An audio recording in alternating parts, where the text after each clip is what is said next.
mengenai apa? Iya, jadilah wanita bijak. Kalau kaum adat kalau dengar wanita itu pasti iming-imingnya, wah, kiu-kiu. Iya, berbicara mengenai wanita berarti berbicara mengenai apa? Coba sih perhatikan saya ya. Itu kan enak, kita saling bangga. Kalau berbicara mengenai wanita itu identik dengan kelembutan, ya. Tapi ada juga yang ada juga yang ini ya. Nah, mau dia temperamennya sedikit kayak pria, tetap saja dia pasti punya hati yang lembut. Karena wanita tidak lari jauh dari kelembutan, benar? Oke, Kakak Dina bantu slide-nya. Lanjut. Saya punya sebuah ayat penutup untuk membahas tentang wanita bijak. Diambil dari Amsal 4 ayat 1. Mari kita sama-sama baca 1, 2, 3, go. Perempuan yang bijak mendirikan rumahnya, tetapi yang bodoh merebutkannya dengan tangannya sendiri. Artinya apa? Tidak semua perempuan bisa dikatakan sebagai perempuan yang bijak. Ada yang pintar, iya, banyak yang pintar, tapi tidak semua bisa masuk dalam kategori yang bijak. Karena apa? Karena kadang saya tidak tahu pria seperti apa, tapi wanita cenderung, karena pengalaman saya juga pribadi, wanita cenderung kalau kita tahu tentang, misalkan kita sudah sangat hebat soal pengetahuan IT, kadang itu menjadikan satu hal yang membuat kita menjadi sombong, bangga diri. Akibatnya apa? Membuat kita tidak bijak dalam segala hal, tidak bisa menentukan keputusan yang baik, ataupun tidak menyadari bahwa yang sebenarnya untuk kepribadian kita nama Tuhan yang harus dipermuliakan. Namun karena keegoisan kita, apa yang kita tahu, pengetahuan yang kita miliki, membuat kita kadang-kadang ingin menonjolkan diri lebih daripada Tuhan. Iya kan? Kenyataannya seperti itu. Saya pernah seperti itu. Oh, tapi itu dulu. Sebelum pengenalan Tuhan, iya, namanya juga mau bilang manusia juga. Kadang kita bisa salah. Makanya penting sekali untuk kita menyadari bahwa siapa kita di dalam Tuhan dan identitas apa yang kita miliki sebagai anak dalam kerajaan Allah. Supaya hal seperti tadi itu tidak merusak hidup kita. Amin. Amin. Oke, lanjut lagi. Iya. Saya mempunyai 10 poin terkait menjadi wanita yang bijak. Yang pertama, kategori yang pertama yaitu takut akan Allah. Ada bawa kitab? Wah, semua Alkitab ya. Kita kebiasaan untuk membawa Alkitab. Jangan sampai, memang betul, teknologi itu memang kita harus bisa menyesuaikan dengan perkembangan teknologi. Tapi jangan sampai Alkitab menjadi terpikir karena tertolong oleh ya handphone. Jadi pada minggu depan sepakat kita bawa Alkitab, amin? Amin. Sia-sia loh kalau dibeli, disimpan saja dalam lemari berdebu dan tidak dimanfaatkan. Ya. Yang pertama, takut akan Allah. Tolong buka pada Amsal ya 1 ayat 7. Yang sudah dapat boleh katakan amin. Wow, luar biasa. Oke, mari sama-sama kita baca 1, 2, 3. Takut akan Tuhan adalah permulaan pengetahuan, tetapi orang bodoh menghina hikmat dan didikan. Seperti yang tadi saya bilang katakan awal, kadang ketika kita sudah banyak atau sudah memiliki pengetahuan yang sudah wow, misalkan, kadang itu kita untuk takut akan Tuhan, kesombongan itu. Dalam Mazmur 111 ayat 10 dia bilang bahwa permulaan hikmat adalah takut akan Allah. Jadi untuk mulai menjadi wanita bijak dan memiliki karakter Kristus, maka takutlah akan Tuhan. Yang paling penting sekali, poin pertama adalah takut akan Tuhan. Siapa yang tidak takut akan Tuhan? Wah, kakak kalau berikan senyum terbaiknya, kamu saya sedikit grogi kalau lihat temperamennya begitu serius. Ya, yang kedua itu mencintai firman Allah. Lukas 1:38 dia katakan itu berbicara mengenai Maria. Bulan Oktober kita berbicara dalam gereja Katolik dikenal sebagai bulan apa? Ya, bulan Rosario. Maria menjadi wanita teladan, wanita yang bijak sebagai tokoh perempuan yang saya ambil pada poin kedua ini, mencintai firman Allah. Karena kesetiaannya yang terus bersama dengan Yesus, yang taat, setia dalam keadaan apapun, dia tidak pernah berhenti untuk menyerah terhadap Tuhan Yesus.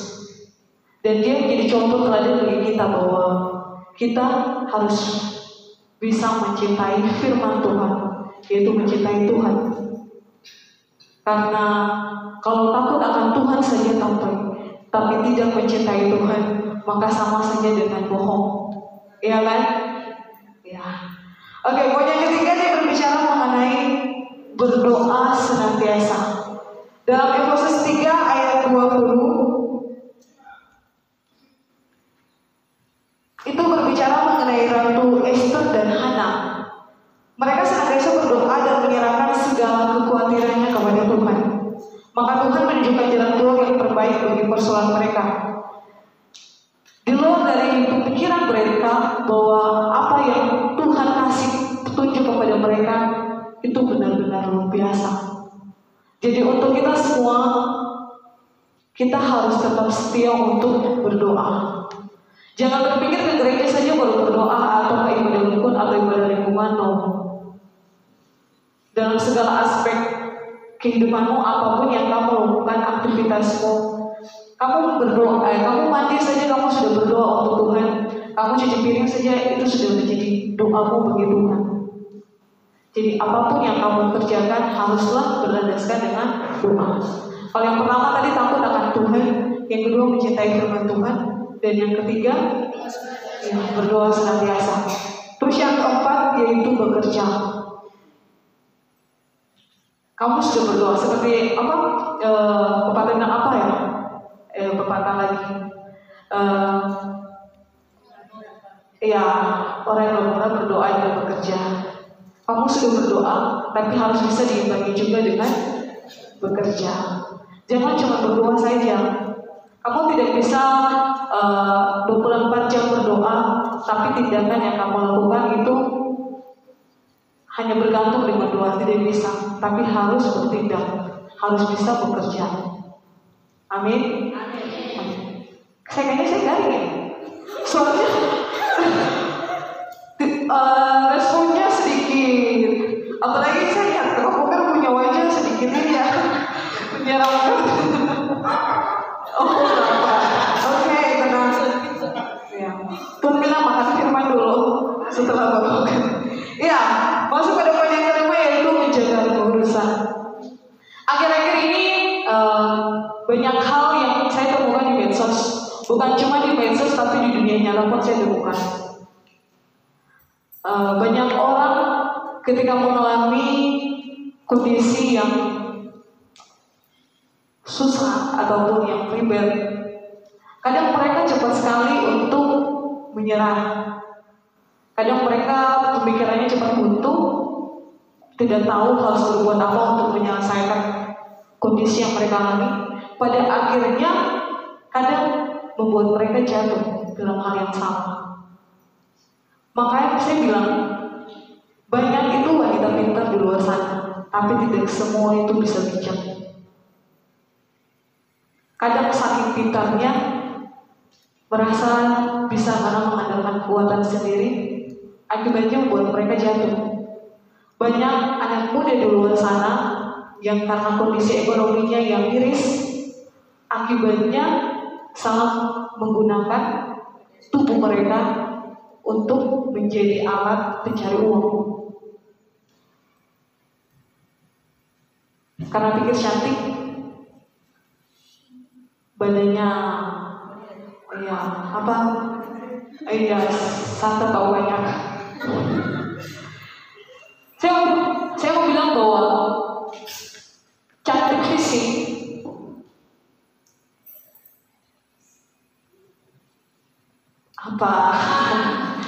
saya bilang bahwa cantik fisik itu banyak yang punya, tapi dengar, itu tidak bertahan selamanya.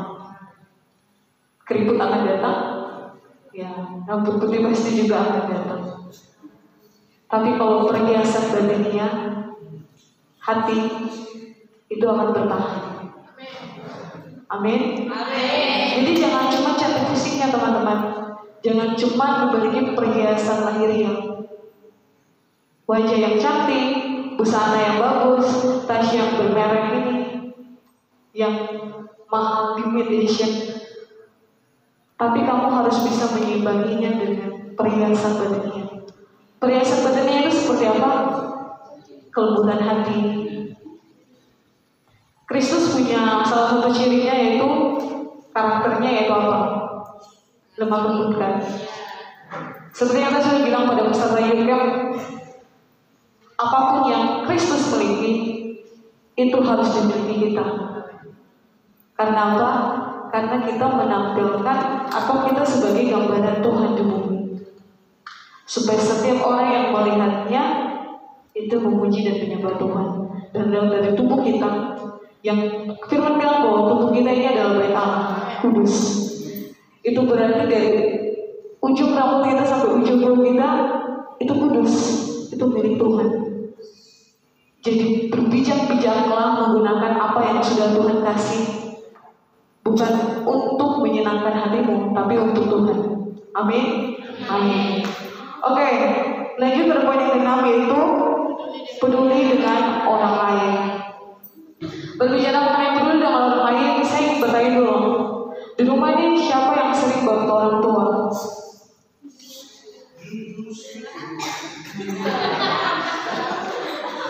Wow. Siapa yang sering bantu teman di sekolah? Kalau teman selapar ya, terus tidak bawa uang jajan.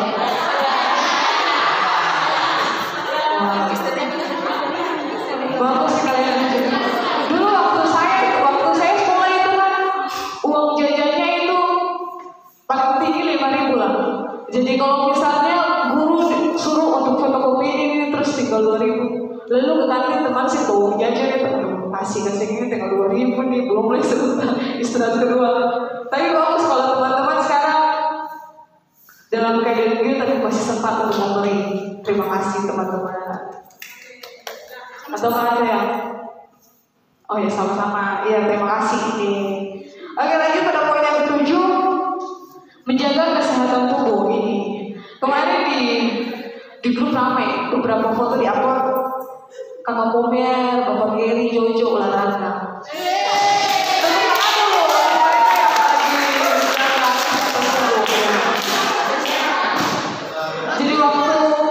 Jadi waktu fotonya diposting oh ya sama kakak ini.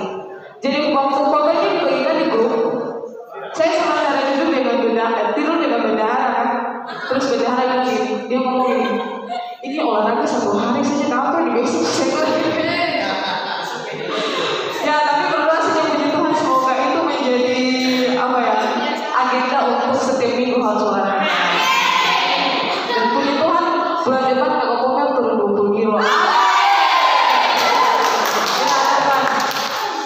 Selain menjaga kekudusan, takut akan Tuhan dan sebagainya, penting sekali kita untuk menjaga kesehatan tubuh. Bukan saja dari sakit penyakit teman-teman. Sakit penyakit yang sering sekali kita temukan itu suka sekali mencari kekurangan orang terus ngomong. Paling suka sekali lihat orang, misalkan anti gamis bagus sana, itu pasti KW gitu.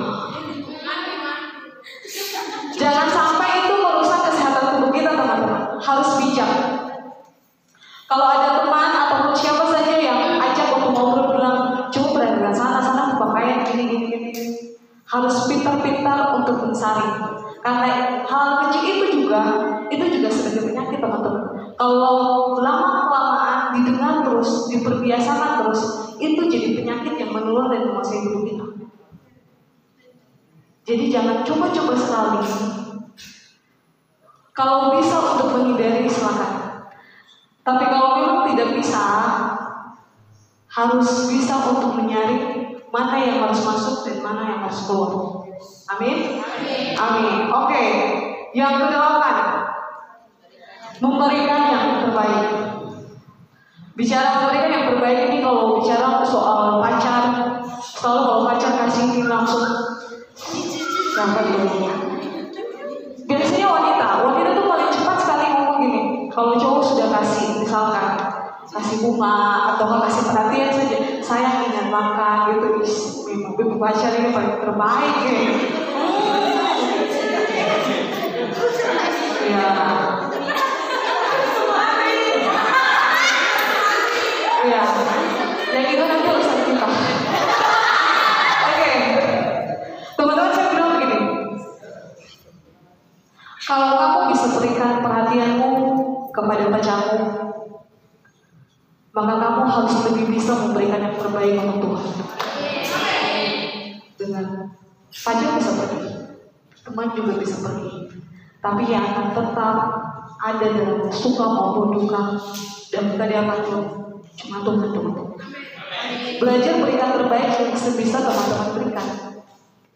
Misalkan teman-teman lagi saja, itu pemberian terbaik dari teman-teman punya kepada Tuhan. Ya, ini jangan senyum dong. Atau teman-teman datang di tempat ini mau berdoa, memuji, menyembah Tuhan, itu sudah jadi pemberian terbaik dari teman-teman pun. Jadi jangan berpikir nanti sudah punya banyak uang atau sudah punya hal yang bisa diberikan sebagai persembahan, bahwa itu dianggap sebagai persembahan terbaik. Tapi hal kecil seperti itu saja, itu sudah jadi pemberian yang teman-teman bisa kasih ke Tuhan. Jadi kerjakan tugas, itu pemberian terbaik yang teman-teman punya kepada Tuhan. Rajin ke sekolah, tepat waktu, itu sudah bagian, sudah termasuk. Jadi yang mikir-mikir nanti sudah punya banyak uang harus diberikan kepada persembahan, membantu orang lain baru bisa dikatakan sebagai pemberian terbaik. Teman-teman menyanyi, menyembah, angkat tangan, tepuk tangan, itu sudah jadi persembahan, pemberian terbaik dari teman-teman. Maka sangat rugi sekali kalau teman-teman waktu penyembahan cuma diam, tenang. Saya nggak tahu aku selalu atau tidak, tapi sebisa dari teman-teman yang bisa lakukan, ya harus lakukan. Jangan malu, teman-teman. Jangan lihat samping kiri kanan. Saya awal pertama ikut, saya juga rasa biar sih waktu lihat teman-teman angkat tangan, tepuk tangan. Saya juga mikir, ini apa kesurupan ya? Gereja Katolik tidak pernah, ya kan? Tidak pernah tepuk tangan waktu orang mereka akan pujian penyembahan. Jadi waktu pertama saya ikut juga, saya juga rasa mikir, saya rasa aneh. Tapi mulai perlahan menyesuaikan, belajar dan mengetahui. Akhirnya itu jadi kebiasaan yang benar-benar mau untuk diberikan terus, dilakukan terus. Jadi jangan malu, teman-teman. Jangan pikir suara gak bagus, atau kan saya goyang kiri kanan fals. Gak apa-apa. Tuhan tidak. Hal itu tidak menjadi ukuran yang membuat Tuhan untuk menilai. Tapi dia lihat itu hati. Maka penting sekali kalau kamu mau mandi, setulus hati. Saya kalau bilang mandi suka lirik-lirik. Ya. Oke. Yang ke-9 yaitu murah hati. Wanita, ya bukan murah apapun tapi hati. Harus murah hati. Takut akan Tuhan dan sebagainya. Tapi kalau tidak dibarengi dengan hati, ya jauh usah. Kalau rasa susah sekali, rasanya susah sekali untuk bilang harus murah hati, alami kondisi yang sama, orang tua lakukan ini, teman lakukan ini, ataupun siapa. Rasanya susah sekali untuk memaafkan mengampuni. Harus bisa teman-teman. Wanita yang bijak itu dia kuat. Dia berpikir ada konsekuensi enggak kalau saya tidak mengampuni. Kalau kamu tidak mengampuni, itu akan jadi penyakit bagi kamu. Orang yang tidak mengampuni, hidupnya tidak akan happy teman-teman. Rasanya seperti di penjara. Jadi murah hati itu penting sekali bagi teman-teman. Harus bisa menerima apapun. Walaupun kadang juga khusus apa ya, tapi ya harus bisa. Amin? Amin. Oke, yang terakhir yaitu memancarkan kasih Allah. Ya, memancarkan kasih Allah. Seperti yang saya bilang, hidup kita itu harus jadi alat untuk kemuliaan Tuhan. Amin. Jadi jangan sampai hidup kita itu tidak sebagai tempat untuk orang melihat ada Tuhan. Kamu harus bisa melakukan sesuatu yang bisa dilihat orang, dan ketika mereka melihat, itu nama Tuhan harus dipermuliakan. Amin. Amin. Jadi wanita bijak harus bisa mengerti dan melakukan itu. Dari 10 poin ini, saya tidak tahu semua punya atau tidak, tapi saya percaya kalau teman-teman konsisten komitmen mau melakukan 10 poin di atas, kebijaksanaan pasti diberi oleh setiap kita. Amin. Amin. Oke, lanjut kakak kita. Iya, cara menjadi wanita yang bijak. Kalau tadi 10 poin kita sudah bahas takut akan Tuhan dan sebagainya. Bagaimana caranya? Nanti lu lagi gak gini, lalu mau fokus. Caranya bagaimana nih? Tuh. Iya, kita buka pada 1 Petrus ayat 3 ayat 24. Dia ngomong gini, tetapi perhiasanmu ialah manusia batinia yang tersembunyi, dengan perhiasan yang tidak binasa yang berasal dari roh yang lemah lembut dan tentram. Caranya bagaimana? Dengan mengembangkan kecantikan batinia sesuai yang telah diajarkan dalam Alkitab. Sekarang pertanyaannya gini, perhiasan seperti apa yang dimaksud? Perhiasan batinia itu seperti apa sih? Perhiasan batinia yang dimaksud itu adalah itu berasal dari roh. Tubuh kita ini terdiri dari 2 bagian, roh dan jiwa. Kalau jiwa itu lebih merujuk pada perhiasan lahiriah, fisik yang terlihat. Seperti yang tadi bilang, yang punya mata cantik, rambutnya lurus, panjang, kulitnya putih, atau punya sawo matang. Pokoknya yang enak dipandang deh, yang adem lah. Itu masuk pada perhiasan yang lahiriah, fisik. Sementara perhiasan yang batiniah itu masuk pada kelembutan hati, kemurahan. Dan dengar teman-teman, perhiasan lahiriah itu bisa hilang, tapi yang batiniah itu tidak akan hilang. Yang harus teman-teman miliki pada seorang wanita yang bijak adalah perhiasan yang batiniah. Amin. Iya, kita harus memiliki perhiasan batiniah. Karena label yang kita punya itu label anak kerajaan surga, bukan label dunia. Kalau label dunia sudah pasti maka kita akan terikat dengan segala hal yang dunia inginkan. Dunia akan menurut kamu yang tadinya kulit hitam harus putih, yang tadinya keriting harus lurus, yang tadinya gemuk harus lurus. Banyak tuntutan dunia karena kamu terikat dengan label dunia. Tapi kalau label kerajaan surga, Tuhan tidak memandang fisikmu. Seperti yang saya bilang tadi atau ketika, kalau kamu mandi, mandilah untuk Tuhan, dan itu harus dari hati. Bukan karena kamu mandi supaya tergantung oleh Tasya misalkan. Dan jangan. Jadi caranya adalah harus memiliki perhiasan yang batiniah. Iya. Sekarang pertanyaannya begini, bagaimana seorang itu bisa menjadi manusia batiniah yang memiliki roh lemah lembut dan tentram? Bagaimana caranya? Adalah lahir baru, teman-teman. Anda dan saya harus lahir baru.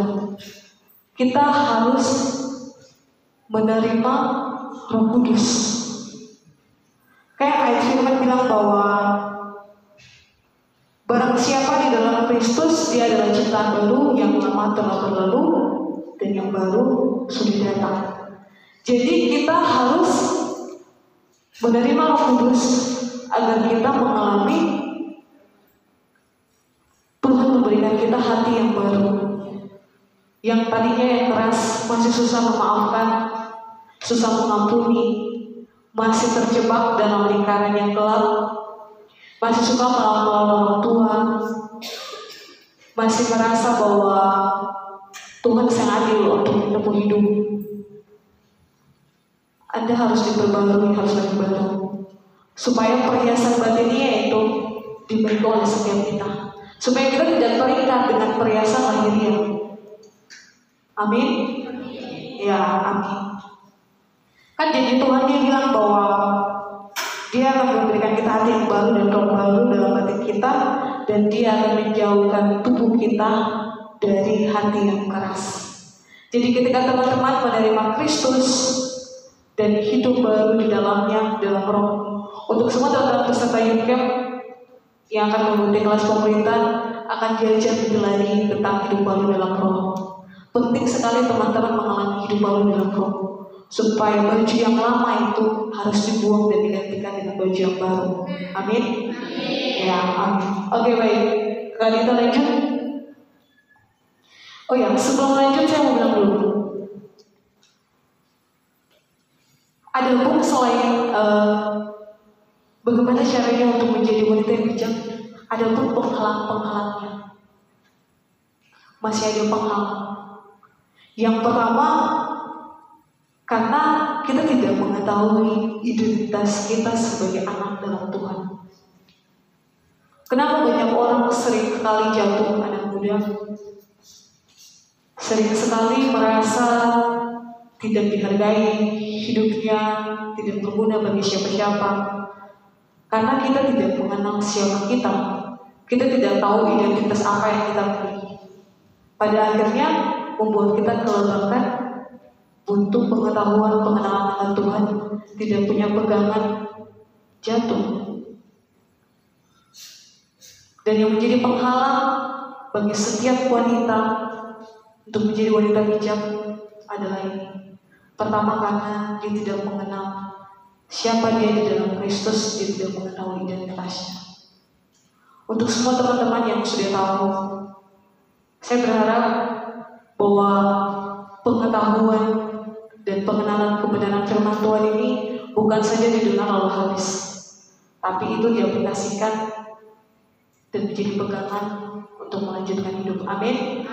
Amin. Yang kedua adalah karena kita ini masih terikat dengan hal-hal lahiriah, makanya penting sekali harus hidup baru, harus terima Kristus. Karena kita masih terikat dengan hal duniawi.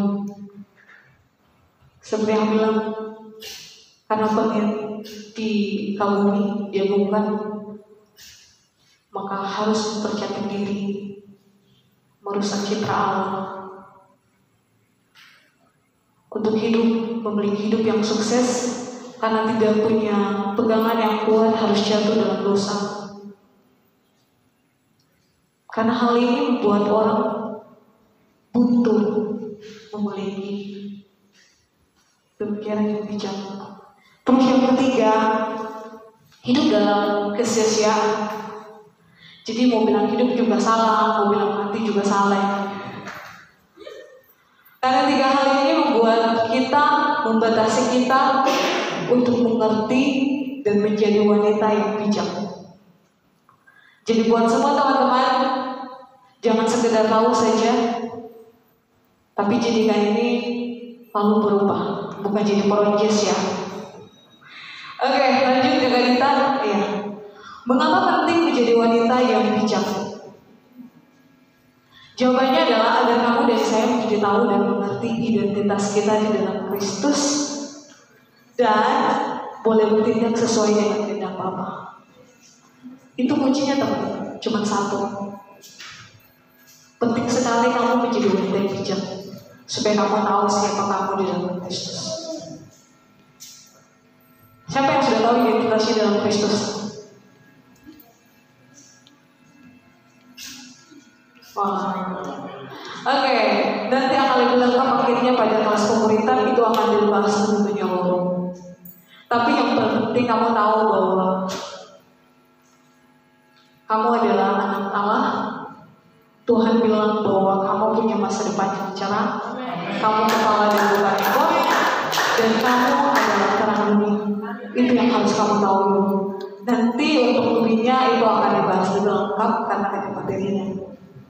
Sebelum saya menutup pada sharing saya pada ini, saya ingin berbagi sedikit tentang perjalanan saya kurang lebih 1 tahun lebih.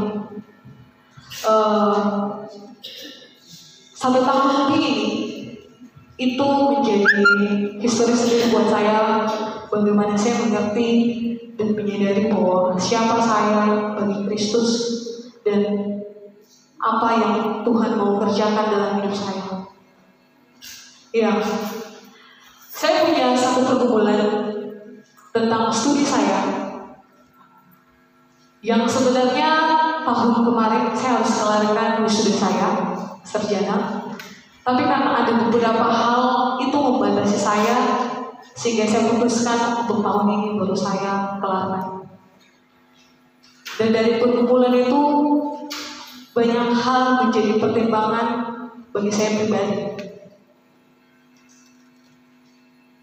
Kadang saya merasa di titik dimana saya merasa bahwa sering sekali mempertanyakan Tuhan. Saya suka sekali, kadang kalau duduk saya suka sekali tanya Tuhan, apa sih yang Tuhan mau kerjakan gitu. Saya suka sering tanya gitu.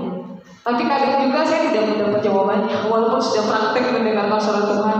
Saya tidak tahu, mungkin saya dengar juga, tapi mungkin karena keadaan membuat saya jadi mempertanyakan. Jadi hal itu membuat saya sedikit tergoncang karena masalah pendidikan saya. Terus saya bertanya-tanya sama Tuhan, kalau memang saya harus bertahan 1 tahun ini, apa yang ingin Tuhan berikan kepada saya?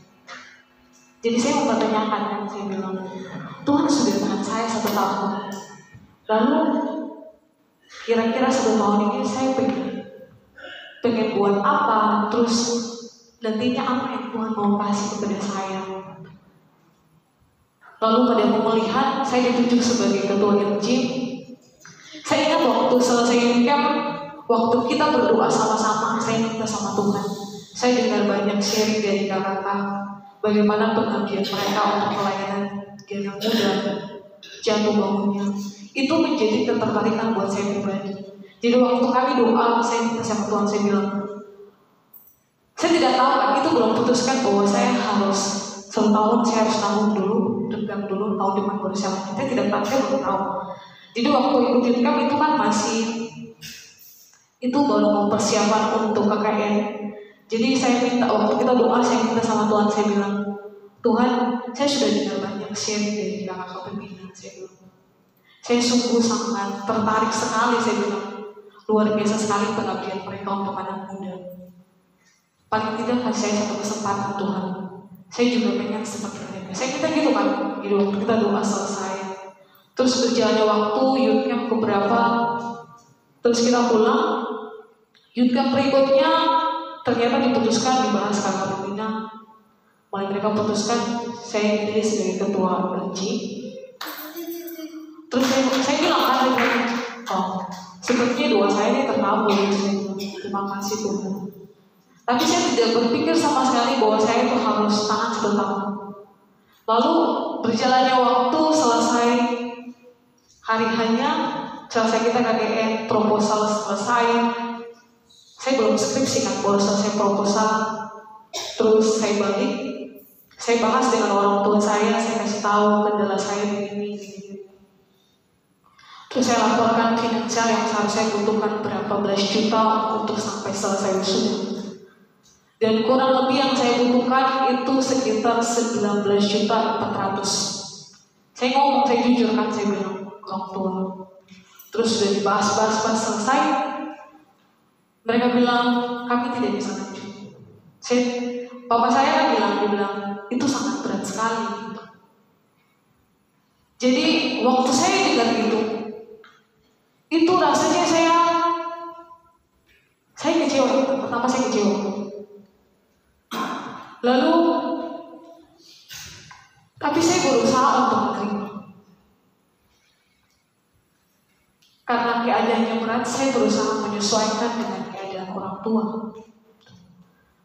Akhirnya berjalannya selama kurang lebih beberapa bulan, mulai saya berpikir sendiri, saya bilang sama Tuhan, ini luar biasa tuh.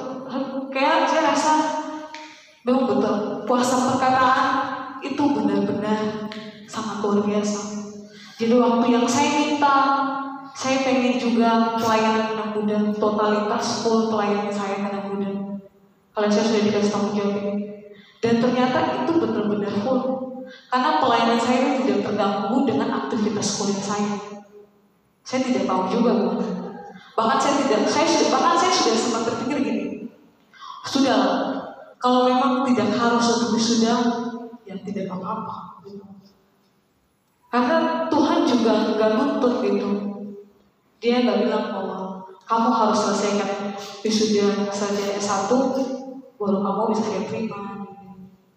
Walaupun banyak orang tetangga ngomong gini, itu tuh jadi hal yang kadang juga balik rumah saya juga kayak cepat sekali pengen keluar. Rasanya sih nyaman, kayak terusik gitu karena omongan orang. Terus berjalan sampai Januari kemarin pun juga saya masih sempat bingung, saya bilang lanjut gak ya.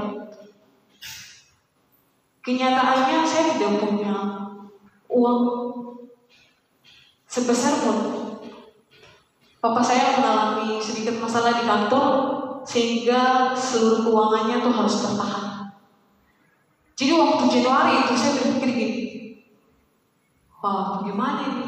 Itu saya bilang. Saya sharing juga dengan kakak kita, terus dia bilang, percaya Tuhan saja, lakukan hukum bagian gitu.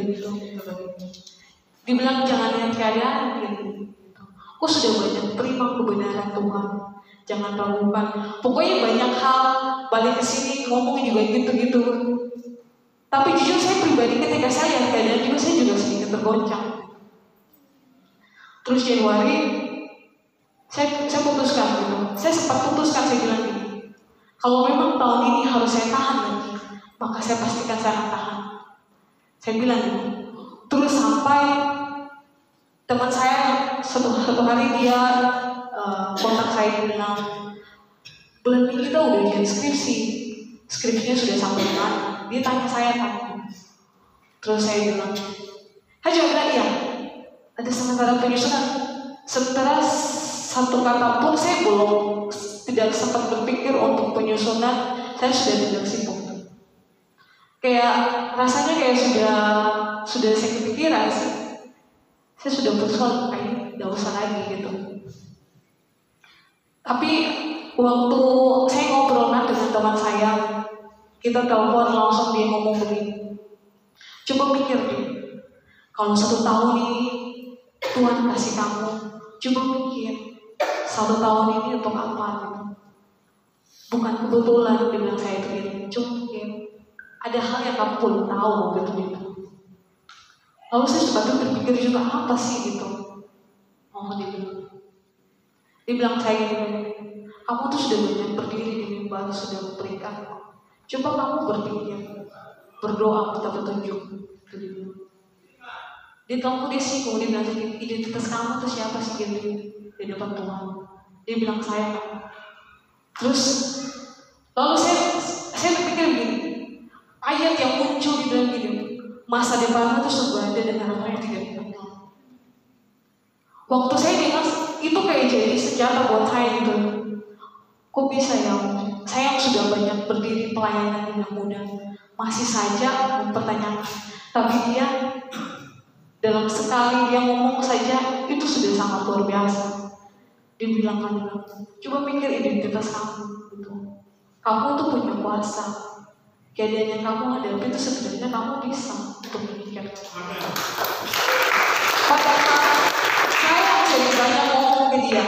Jadi kalau dia lagi ada masalah apa di kantor dan sebagainya, saya selalu banyak ngomong. Tapi kebalikan dia ngomong itu ke saya gitu. Lalu mulai bulan Februari, mama saya panggil kan, dia ngomong, dia bilang, rencananya gimana? Kalau kamu mau ada jalannya, kan ngomong kasih tahu gitu. Terus saya bilang kan, dia bilang, sebenarnya bukan lagi soal penghambat finansial, tapi kalau hati saya mau kerjakan, pasti saya kerjakan. Saya ngomong gitu. Kalau saya rasa belum bisa, saya tidak mau lakukan. Soalnya sia-sia. Apapun yang saya buat sebenarnya itu harus atas dasar keinginan saya, bukan lagi karena orang lain. Gitu. Terus berjalannya waktu lama-kelamaan, akhirnya saya putuskan kembali. Saya bilang, oke, saya lanjut. Kalian tahu, waktu penyusunan, saya sudah lupa. Waktu itu saya nginap di rumah Bapak Daud, karena Bapak harus kayak besar, saya nginap di Janawi. Saya sementara susun, tiba-tiba gini ada satu ayat dia muncul kan. Saya lagi mikir, saya mempertanyakan Tuhan, kalau saya ujian ini apa yang saya ngomong? Saya tanya Tuhan. Terus dia muncul satu ayat berbicara mengenai identitas. Terus lalu saya bilang gini, Tuhan, kalau saya bisa berdiri nanti untuk presentasikan skripsi saya, berikan saya waktu 5 menit untuk berikan penjelasan kepada mereka, kenalkan kepada mereka siapa Tuhan. Saya minta gitu sama Tuhan. Setelah beberapa hari, jadwal ujian saya keluar, ujian skripsi. Saya betul kurang satu peserta sebelum saya duduk di depan ruang untuk sidang skripsi kan. Saya duduk tapi rasanya saya takut sekali. Bukan karena saya tidak bisa menjawab. Saya takut nggak bisa ngomong ini, Tuhan kasih saya 5 menit. Nah, kalau tidak bisa 5 menit, berikan saya 3 menit saja waktu supaya saya ceritakan kepada mereka siapa itu Tuhan. Saya tahu karena saya tidak bisa diberikan waktu untuk jelaskan Tuhan. Saya berpikir saya takut sekali tidak bisa. Akhirnya setelah saya keluar, saya masuk. Kalian tahu waktu saya masuk, hanya satu pertanyaan yang diberikan oleh dosen penguji. Dan saya pikir mungkin sudah selesai. Tidak ada dari 5 penguji itu, cuma satu dosen saja yang diberikan pertanyaan kepada saya untuk menjelaskan. Dan saya jelaskan selesai. Yang lain daripada tidak memberikan komentar apapun. Dan waktu saya mau closing untuk ujian saya, tiba-tiba ketua yayasan saya, dia juga tahu tentang penguji ini ngomong, saya lihat foto kamu. Kenapa kamu mau ambil ayat ini sebagai pegangan dalam penyusunan dan perjalanan skripsi kamu? Terus saya tutup mata kan, saya bilang terima kasih Tuhan, berikan saya 3 menit sebelum saya keluar. Kalian tahu, yang tadinya saya cuma minta 3 menit, hampir sekitar 7-8 menit saya beritakan tentang Tuhan kepada 5 penguji. Itu luar biasa. Aduh, saya menangis ya.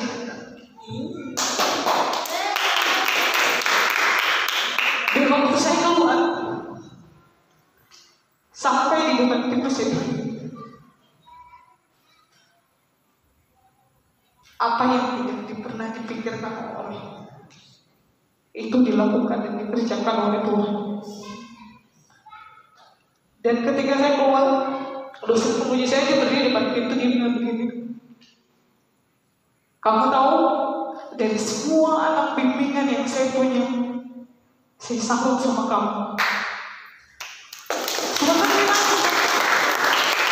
Saya langsung beliau ngomong gini, perjalanan ini itu jadi sejarah buat kamu sendiri.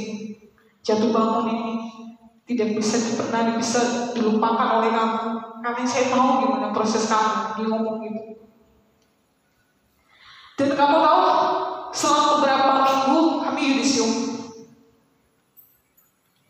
waktu mau dikukuhkan, nama akan dibacakan. Waktu bilang semua yang maju itu perolehan nilainya dari 3 angkatan teman-teman, semuanya hanya nilai B. Dan waktu saya maju, Tuhan itu keren teman-teman. Waktu nama saya dipanggil, total nilai yang saya peroleh untuk ujian skripsi, saya dapatnya A+.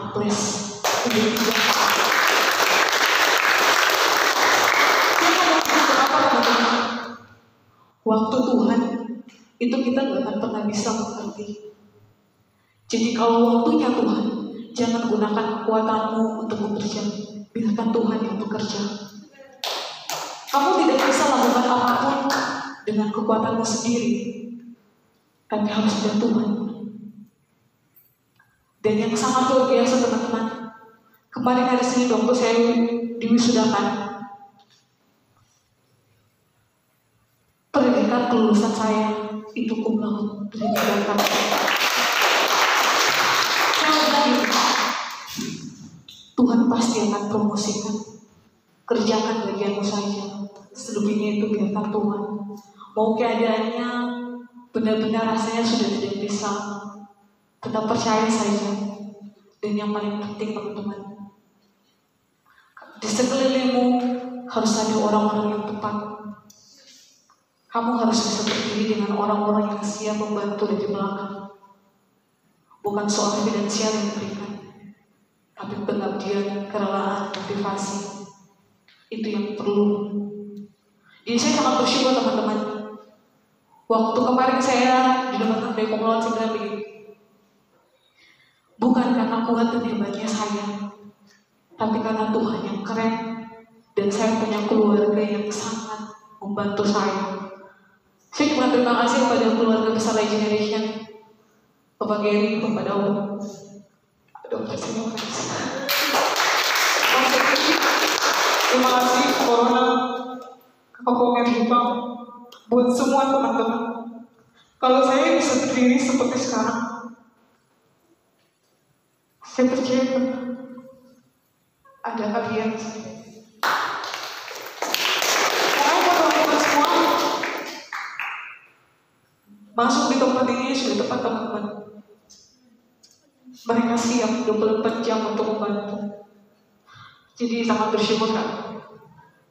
Untuk kepada juga terima kasih banyak.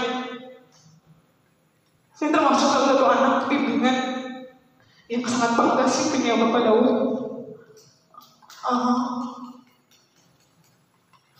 Tetapi jadi yang terbaik semua pembina. Masih banyak jiwa lagi yang harus direkrut dan dibimbing. Dan untuk semua yang sudah bergabung, selamat datang dan selamat berproses. Mungkin itu saja yang bisa saya bagikan.